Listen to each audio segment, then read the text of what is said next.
Bienvenidos, soy René William Melara. Gracias por acompañarnos a través de la internet. Nuestra oración es que el mensaje de hoy sea de bendición y pueda comprender el amor y propósito de Dios para su vida. Si tiene alguna pregunta y desea congregarse con nosotros, la información está disponible en nuestro sitio web en el www.iccmd.org. Dios le bendiga.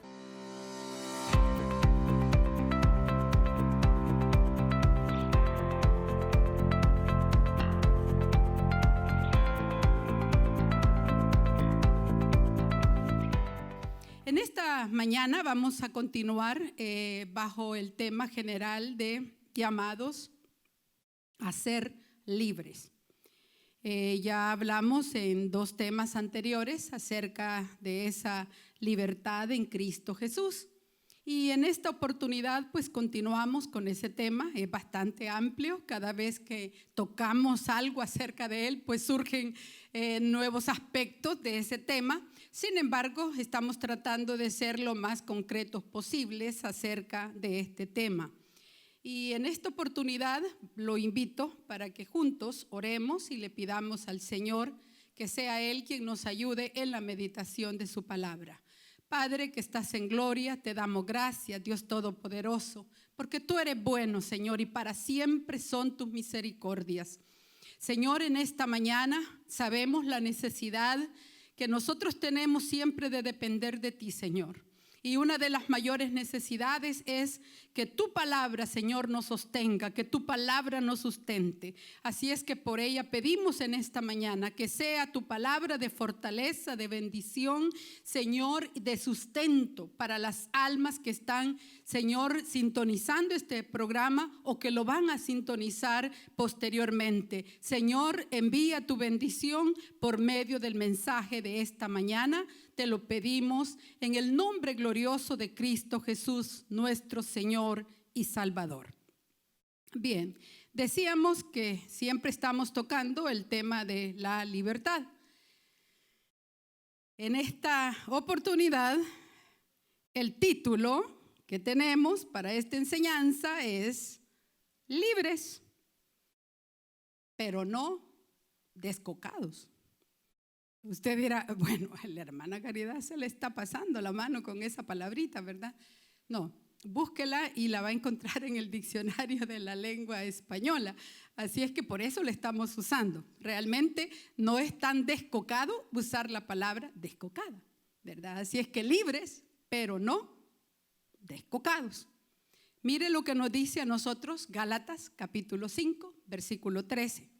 Dice de la manera siguiente, en el nombre del Padre, del Hijo y de su Santo Espíritu. Porque vosotros, hermanos, a libertad fuisteis llamados, solamente que no uséis la libertad como ocasión para la carne, sino servíos por amor los unos a los otros. La vida en libertad que el Señor nos ha dado no es sinónimo de simpleza o de cometer insensateces o de alguien descocado, como decíamos, alguien que usa demasiada libertad o se desenvuelve demasiado, una desenvoltura que pues va más allá, digámoslo así, ¿verdad? Va más allá. Todo lo contrario, la libertad a la que Cristo nos ha llamado y nos ha otorgado, nos da a nosotros la sobriedad, nos da la sensatez, nos da la sabiduría para que nosotros afrontemos la vida, pero dentro o bajo el señorío de Cristo. Hablábamos, ¿verdad?, en los temas anteriores, cómo en Cristo encontramos libertad, pero también cómo estando en este mundo, sabemos que hay fuerzas espirituales del bien, o sea, de Dios, y las fuerzas contrarias. Y o a una o a otra, pues nosotros nos hemos de acoger. Pero la libertad que Cristo nos da, decíamos, es la capacidad que Dios nos otorga, nos concede cuando nacemos de nuevo. ¿Cuál es esa libertad? Tener la capacidad para dejar de pecar y vivir en la justicia y la santidad de la verdad. Este es un principio de vida. No es en sí una regla, una norma, una exigencia. Es un principio de vida. Porque el Señor nos ha llamado a tener una naturaleza más alta. Ya no somos solamente aquellos engendrados por voluntad de varón, sino que ahora somos engendrados del Espíritu. Somos nueva criatura. Entonces tenemos una naturaleza más alta. Y conforme a esa naturaleza más alta, nuestro comportamiento ha de ir acorde a este. En Romanos capítulo 6, versículo 5, hay una expresión que el apóstol Pablo nos enseña y nos dice: porque si fuimos plantados juntamente con él en la semejanza de su muerte y su resurrección, así lo seremos también en su resurrección. O sea, los beneficios que Cristo obtuvo con su muerte y obtuvo con su resurrección son nuestros. Pero porque fuimos plantados juntamente con él. Se dice que esto expresa como una unión cercana al Señor Jesucristo. Dice que hemos sido plantados junto con Cristo. Esta palabra en el original expresa directamente el proceso de un injerto.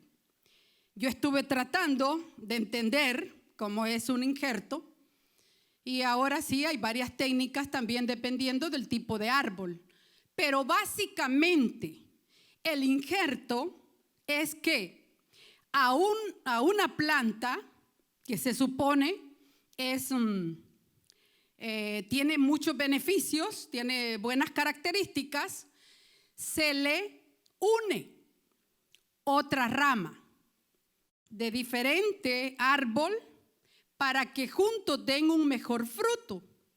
Entonces, esa rama se hace un corte en el árbol el cual va a recibir el injerto, y aquella rama viene y se adhiere, de manera que el líquido, la savia que corre por ese árbol o por esa planta que está recibiendo el injerto, fluirá también a esa ramita que es injertada.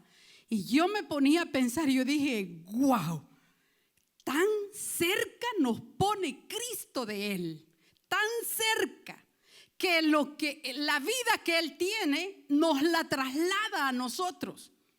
Y como nos ha trasladado esa vida, nosotros estamos viviendo en una naturaleza más alta.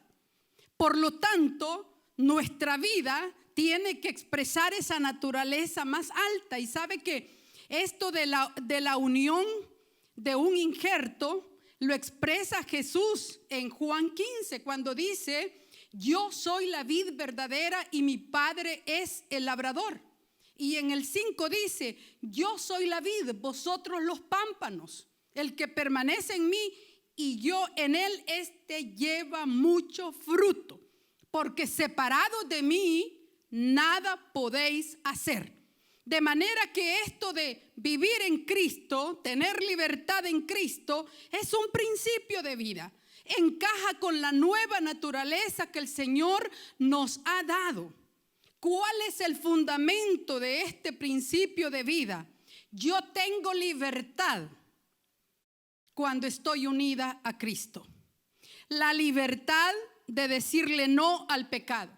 Ya decíamos que no es una regla, es un principio de vida en el cual nosotros queremos agradar al Señor, aquel que nos ha tomado como de Él, porque estamos agradecidos, porque queremos vivir en esa nueva naturaleza.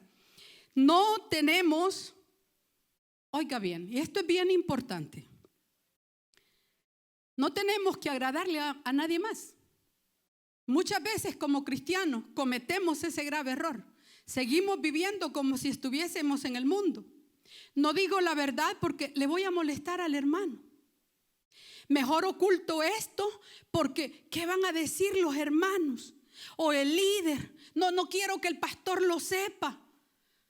Usted tiene que agradarle a Dios. Yo tengo que agradarle a Dios. Y cuando andamos agradándole a Dios, Él iluminará nuestros pasos y todas las cosas nos saldrán bien porque Él así lo ha prometido. No es que nosotros vamos a venir y ahora vamos a agradarle no, es que tenemos que agradar a la iglesia, tenemos que agradar al grupo, al sector. No, tenemos que agradarle nosotros al Señor, aquel que nos ha dado esa nueva vida. Y en eso consiste la libertad, consiste en hacer lo que le agrada al Señor. Ya no estamos sujetos a lo que le agrada a las personas, ya no estamos presionados por lo que qué dirán los demás de nosotros, sino lo que nos interesa es lo que Cristo ha hecho en nosotros y lo que Él dice de nosotros es lo más importante para nosotros. Y esto nos recuerda a nosotros que tenemos que pensar bien en lo que vamos a hacer. Pablo nos continúa enseñando y dice que nos liberó para que nosotros vivamos en su libertad.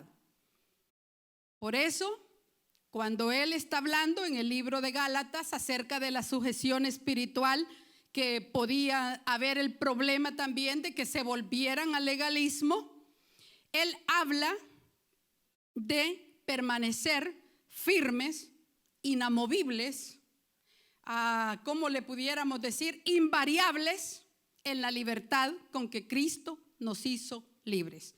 Y eso dice Gálatas 5:1, dice: estad pues firmes en la libertad con que Cristo nos hizo libres y no estéis otra vez sujetos al yugo de esclavitud. Pablo nos está exhortando a permanecer inamovibles en esa libertad que Cristo nos ha dado. Me estaba recordando acerca de esos guardias allá en los castillos de Londres. No sé si usted los ha observado en algunos documentales. Esos hombres están parados, firmes. Yo creo que solo una persona que ha hecho el servicio militar podría entender bien ese término. Hermano, esos hombres que están, me parece que es en el Palacio de Buckingham, esos hombres están y son entrenados directamente para eso, para estar firmes. Y llegan personas algunas veces con la intención de ver si ellos se mueven, si ellos pierden esa firmeza, pero ellos están ahí, no los hacen reír, no los hacen mover, no los hacen ver hacia otro lado. Ellos permanecen firmes, así como nosotros hemos de estar firmes viendo al Señor Jesucristo, porque Él es nuestro hacedor, Él es nuestro libertador y Señor. Pero bien, esta libertad algunas veces observamos ciertos impedimentos. Uno de ellos podría ser la incredulidad.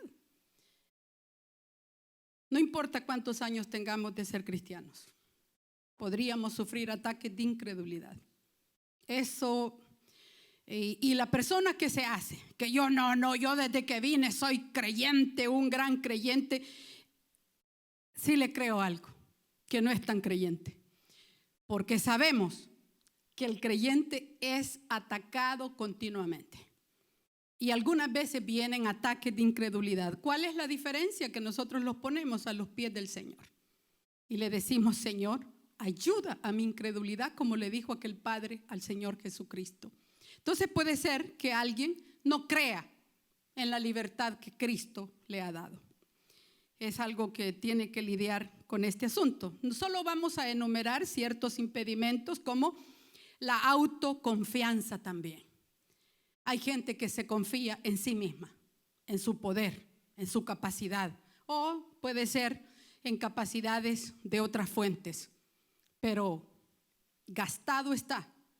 Pero tan verídico es el ejemplo de Sansón, que se confió Él se confió y él creyó que el poder de Dios lo podía manejar y tenerlo a su antojo cuando dijo, una vez más Dios me librará. Y ya en esa oportunidad ya Dios no lo libró. Entonces la autoconfianza puede hacernos padecer o impedir esa libertad que Cristo nos ha dado. Tenemos también la ignorancia, la falta de conocimiento de la obra de Cristo.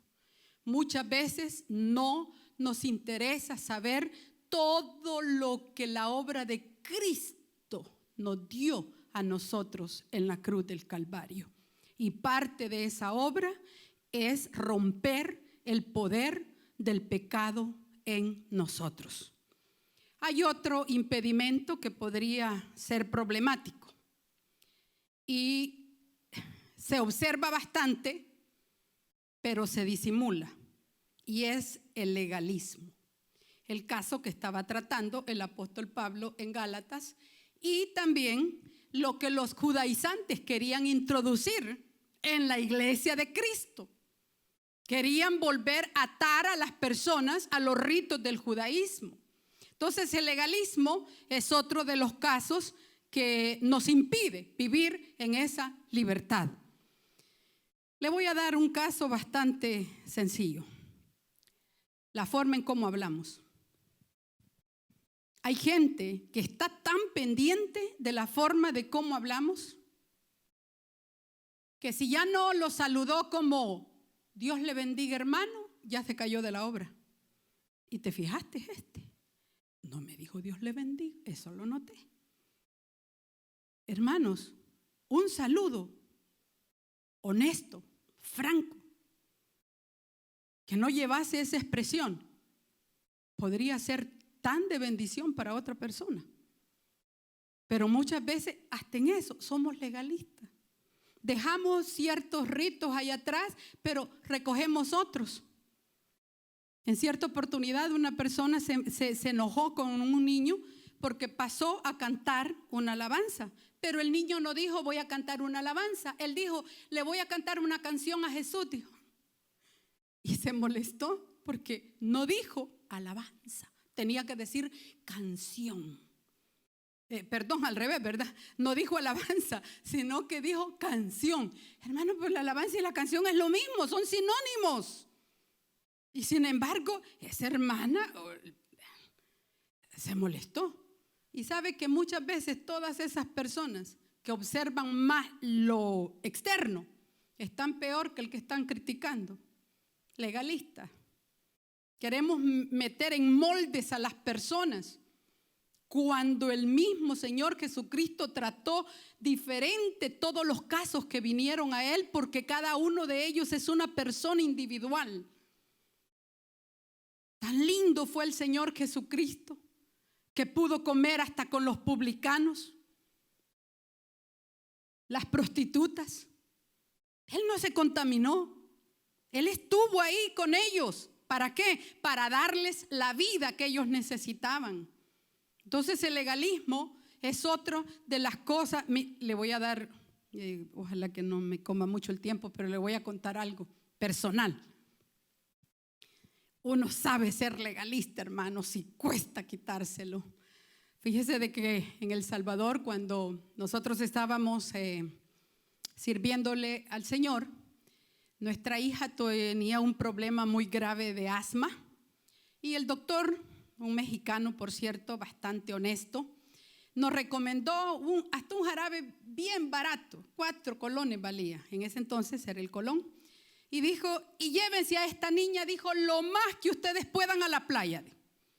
No salgan de la playa ahí, ténganla aguantando el aire de la playa con tal de que ella no tenga temperatura, ustedes llévenla todas las veces que ustedes quieran.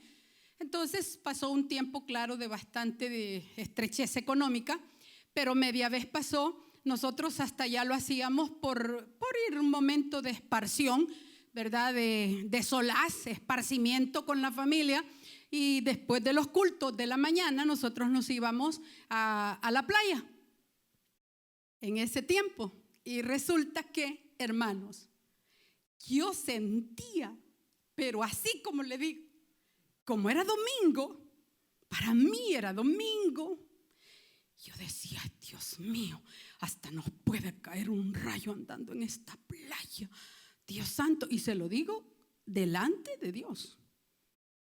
Pero claro, yo iba porque decía, René, hoy vamos a ir, el pastor decía, sí, hoy vamos a ir a la playa, vamos a comer allá. Y yo, ay, Dios mío, tenemos que estar en la iglesia. Si no estamos en la iglesia, ¿qué nos puede pasar? Imagínense hasta dónde. Por eso yo le digo, el legalismo muchas veces está y no se detecta. Pero muchos somos muy legalistas. Hermano, ¿qué tenía? Pasábamos casi toda la semana sirviéndole al Señor. Estábamos el domingo en el culto, los sábados en los grupos familiares y en los cultos de oración. Pero yo tenía aquello, hermano. Eso era legalismo. Legalismo era. Porque el tiempo para la familia, Dios no nos va a matar por eso. Dios nos va a bendecir si le damos a cada cosa su lugar, siempre y cuando Él sea quien tenga el primer lugar. Entonces, esto del legalismo no crea, examinémonos mejor, porque muchas veces por ser legalistas no disfrutamos de la libertad que Cristo nos ha dado. Y hay una cosa bien importante, el engaño del enemigo. El enemigo, hermano. Él viene y nos quiere engañar. El evangelista Moody contaba una anécdota. Él solía hablar de una mujer anciana, ya negra, del sur, después de la guerra civil. Ella era una antigua esclava y estaba confundida en cuanto al estado de libertad que ella tenía. Y decía, yo no sé si soy libre o soy esclava. Pero ¿de dónde procedía su confusión? Su confusión procedía de que cuando yo voy con mi amo, decía, con mi anterior amo, así es que tenga cuidado, no deje, no vaya donde su amo anterior mejor, lo va a confundir. Entonces dice, cuando yo voy con mi amo me dice, mira, tú no eres libre porque cuando Abraham Lincoln firmó el acta o la proclamación de la libertad de la esclavitud, no tenía el derecho legal para hacerlo. No eres libre. Pero voy donde mis parientes, decía ella, voy donde mi gente y mi gente me dice que sí, yo soy libre. Entonces estoy confundida. Algunas veces viene el engaño del enemigo y quiere decirnos que nosotros no somos libres. Muchas veces es porque se pone a platicar con el amo anterior. Nosotros estamos ya supuestos a platicar, pero con el amo de amos, el rey de reyes y señor de señores. Ahora bien, de esto nosotros observamos algo bien importante. ¿Peca el cristiano o no peca?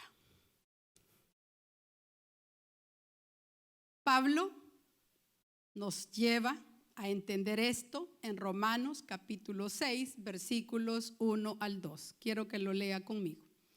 ¿Qué pues diremos? ¿Perseveraremos en el pecado para que la gracia abunde? En ninguna manera. Porque los que hemos muerto al pecado, ¿cómo viviremos aún en él? Esta porción del apóstol Pablo tiene un tiempo del verbo cuando dice perseveraremos, que es muy importante en esta situación, porque esta porción está describiendo a una persona que permanece habitualmente en un estilo de vida de pecado. Describe la práctica del pecado habitual, pero Pablo nos establece un principio importante. Cuando nosotros nacemos de nuevo, cuando hemos creído en el Señor como Salvador de nuestra vida, nuestra relación con el pecado cambia permanentemente. No puede volver a ser la misma relación con el pecado. Una vida de pecado, dice el versículo, ¿verdad? Siguiente. En ninguna manera, responde Pablo. ¿Por qué? Porque la naturaleza que hoy tenemos es incompatible con vivir en el pecado.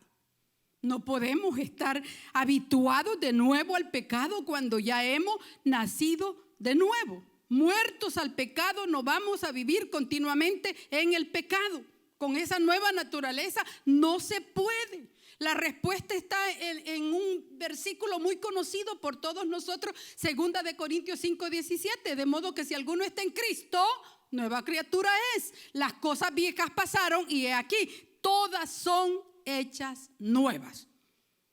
Entonces, esto es importante y algunas veces el enemigo puede tomar porciones como esta para engañar al cristiano. Perseveraremos, dice Pablo, que pues diremos, perseveraremos en el pecado para que la gracia abunde. En ninguna manera, porque los que hemos muerto al pecado, ¿y cómo vamos a vivir otra vez en él? Es un principio y los principios divinos se cumplen.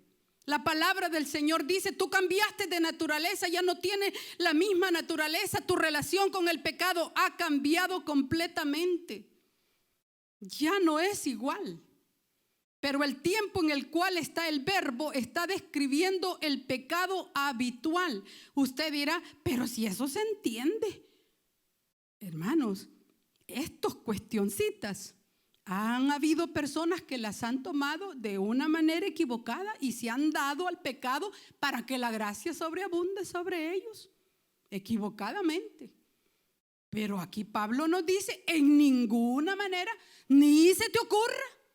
En otras palabras, pero estamos hablando del pecado habitual.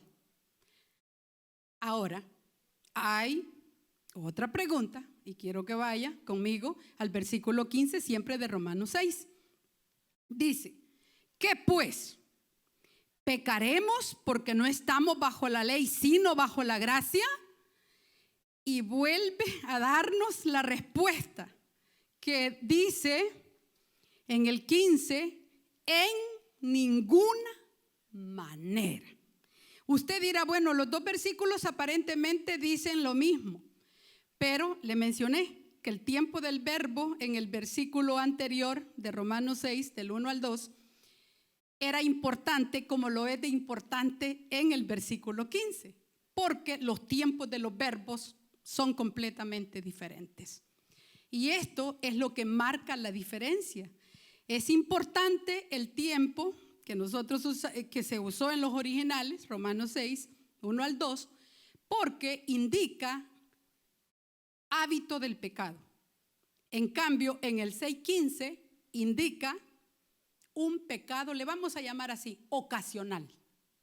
Y aquí es donde muchas veces el cristiano podría tener serios problemas. ¿Pecamos o no pecamos? Pues hay dos formas de pecar. Está el pecado habitual y está el pecado ocasional. Así lo vamos a llamar, ¿verdad? Sí.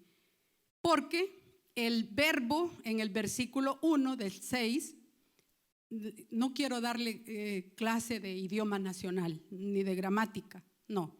Pero tengo que mencionarlo. Es el subjuntivo presente. Tampoco le voy a explicar qué es eso. Solo sabemos que son diferentes los tiempos de los verbos, tanto en el versículo 1 como en el versículo 15. En el otro es el subjuntivo aoristo, que significa pecar ocasionalmente. En cambio, el otro es habitual. ¿Pero por qué esto? Hermanos, nosotros tenemos que saber y reconocer cómo actúa la libertad en nosotros. Y la libertad actúa en mí, liberándome de la vida de pecado habitual, de estar metida, subyugada en el pecado. Pero eso no significa que no podría pecar como cristianos. Y ese es el pecado al cual se refiere Romanos 6:15. Tampoco lo vamos a hacer deliberadamente. Pero esto se refiere a un solo acto. ya el pecado no está entronizado en nosotros. Ahora si usted peca, si es hijo de Dios, si ha nacido de nuevo, le duele en el corazón. Se siente un desgraciado. No puede disfrutar de nuevo el pecado como supuestamente lo disfrutaba antes. ¿Por qué? Porque ya Cristo está en esa vida. Entonces allí es donde nosotros tenemos que saber. ¿Y sabe qué? Si nosotros como cristianos pecamos, tenemos abogado para con el Padre, a Jesucristo el justo, y la sangre de Cristo nos limpia a nosotros de todo pecado, de modo que nosotros seguimos en Cristo hacia adelante, aunque haya algún pecado habitual, ocasional, pero ya no vivimos en pecado. Podríamos cometer pecado, y la palabra del Señor dice: si alguno dice que no tiene pecado, miente. Hermanos, vamos a dejar de lidiar con el pecado hasta que estemos en la presencia del Dios de los cielos. Pero es necesario que entendamos eso. Si hay alguien que dice que ha venido a Cristo, que es cristiano y que tiene muchos años de asistir a la iglesia, pero su vida está habituada al pecado y no ha habido cambio, es necesario que por amor de su alma usted se pregunte y vaya a Cristo de corazón diciéndole que quiere ser libre. Eso es lo que interesa. Vaya donde Él. No estamos para condenar a nadie. La palabra del Señor dice que Cristo vino no para condenar, sino para que tuviéramos vida en Él. Ahora bien, si existe la amenaza del pecado todavía para el creyente, ¿habrá algo práctico que podemos hacer? Sí, sí hay algo práctico que podemos hacer. Romanos 6:13. Se la voy a leer en la Nueva Traducción Viviente. Dice: no dejen que ninguna parte de su cuerpo se convierta en un instrumento del mal para servir al pecado. No dejen que ninguna parte de su cuerpo.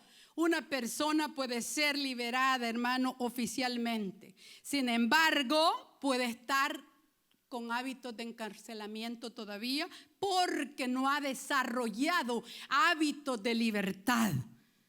Cuando estamos subyugados por mucho tiempo, podemos ser liberados y mantener ciertos hábitos que Cristo los rompe. Tenemos que habituarnos a hacer lo bueno. En cierta oportunidad, el pastor usó una expresión que se siente bastante pesadita. Y dijo él: a mí se me quedó grabado y se me ha quedado. Dice: cuando nosotros venimos del mundo, nosotros venimos como chúcaros. Sé que esta palabra tal vez no es muy conocida, pero también la fui a buscar al diccionario para que así no traerles palabras extrañas a todo el idioma castellano. Está en el diccionario y es de origen quechua. Quiere decir esa palabra, chúcaro, un animal del campo, un animal que aún no se ha domado. Y así venimos nosotros. Venimos con todo nuestro deseo, eso sí, ¿verdad? Pero venimos todavía con hábitos que no son los hábitos que el Señor nos ha dejado en su palabra. Entonces, ¿cómo vamos a formar esos hábitos de libertad? Sencillo, lo dice Pablo. No prestéis vuestros miembros en ningún momento a las cosas que antes hacías. Pero usted dirá: ay, pero ¿y esto? ¿Qué profundidad de teología la que hay aquí? ¿Y cuáles son los miembros? Son las partes de nuestro cuerpo, hermano. ¿Cuáles son las partes de mi cuerpo? Dirá uno: tus labios, tu boca, tus ojos, tus manos, tus pies, tu mente. Y la idea que hay aquí es bien práctica. Esto es práctico, hermano. Aquí Pablo no está usando de términos teológicos tan profundos que no podamos entender. Hasta los niños los entienden con un coro que les enseñan en la escuela bíblica. Cuidadito tus ojitos al mirar, cuidadito tu boquita al hablar, que en el cielo está el Señor, Él nos mira con amor. Cuidadito tus ojitos al mirar. ¿Eso es sencillo o no es sencillo? Es práctico esto, hermano. ¿Cuál es la idea? ¿Tienes ojos? Vamos a ver ahí en casa, niños, si ustedes tienen ojos, díganle a papá y a mamá, sí, aquí tenemos los ojitos. Esos ojos, úsalos para el bien, que no miren cosas desagradables a Dios. Y esto va también para nosotros los adultos. Tenemos un control en la mano, pero el control no me debe controlar a mí. Yo controlo al aparato por medio del control. ¿Qué es lo que miran tus ojos? ¿Qué es lo que tus labios pronuncian? Usted podrá decir, ay, pero si es que eso es tan chiquitito, solo es una mala palabrita que se me salió, una mala expresión. Es cierto, usted no va a ser condenado ni que lo van a agarrar ahí de pies y manos y ponga al infierno de una sola. No va a pasar eso. ¿Sabe qué es lo que pasa? Que eso va creciendo cuando nosotros le vamos abriendo paso al enemigo. Eso es todo. Entonces, aquí tenemos algo práctico. Tus miembros no los uses ya para servir al pecado. Mire, ay, que estos piecitos tan bonitos, ¿para dónde te llevan? ¿A dónde vas a ir con ellos? ¿Son ellos los que te gobiernan o eres tú el que gobierna tus pies? Simple y sencillamente. Yo ya le he contado que en una oportunidad una joven, en ese entonces ella estaba muy joven, la invitaron a cierta reunión y por cierto, pues la reunión quizás no era apta para que ella fuera. Y dice que le dijo al Señor estas palabras. Señor, le dijo, yo tengo un gran deseo de ir ahí con mis compañeros, pero a menos que tú hagas algo y me lo evites, por favor. Se dobló el pie, hermano, casi se lo quiebra. Y como estaba mala del pie, no pudo asistir. Ella entendió que Dios de esa manera había detenido de ir a ese lugar, porque la ayuda de Dios siempre está al alcance de cada uno de nosotros. La palabra del Señor nos dice que esos son como instrumentos, pudiéramos decir nuestros miembros son como armas, las partes de nuestro cuerpo son como armas que nos ayudan en la batalla por tener buena vida, pero cuando nosotros las cedemos al pecado son armas para el mal y en primer lugar destruyen a la misma persona. Antes de que llegue a hacer el daño para otro, se está destruyendo a sí misma. Así, en la esclavitud del pecado, nosotros usábamos nuestros miembros para el mal, pero ahora usémoslos de manera diferente. Mire, hay una porción en Romanos 6 y me gustaría que también la lea conmigo. Dice en el versículo 20, cuando erais esclavos del pecado, estaban libres de la obligación de hacer lo correcto. ¿Y cuál fue la consecuencia? Que ahora están avergonzados de las cosas que solían hacer, cosas que terminan en la condenación eterna. Leí la Nueva Traducción Viviente. ¿Para qué traigo este versículo? Para pedirle que lo considere de manera muy importante. ¿Quiere volver a hacer lo que hacía antes? ¿Quiere seguir cometiendo pecado como antes? ¿Qué fruto dieron esas obras? Vergüenza, dice la palabra, tristeza, dolor, angustia. Algunos hasta en la miseria cayeron debido al pecado. Entonces dice, ¿para qué vamos a volver a eso? ¿Qué fruto teníais de esas obras? No hubo ningún fruto bueno de esas obras. Y ahora hasta avergüenzan al creyente. Entonces, la primera parte del consejo de Pablo para permanecer en libertad es práctica y está en sentido negativo. No presentéis vuestros miembros, no los ofrezcan de nuevo para servir al pecado. Sin embargo, no nos podemos quedar ahí. La segunda clave es parte de la primera y esta ya viene afirmativamente. No es suficiente que dejemos de que nuestros miembros dejen de servir al pecado. Ahora deben presentarse para servir a Dios. Ese es el consejo práctico para permanecer en libertad. Y libres, pero no desmandados, hermano, sino bajo el señorío del Señor Jesucristo.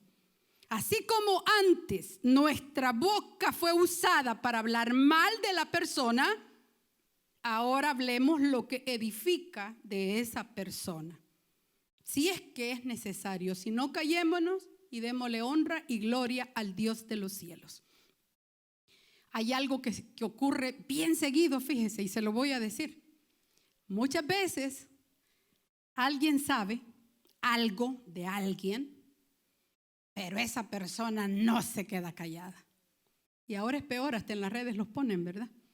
Pero algunas son más espirituales.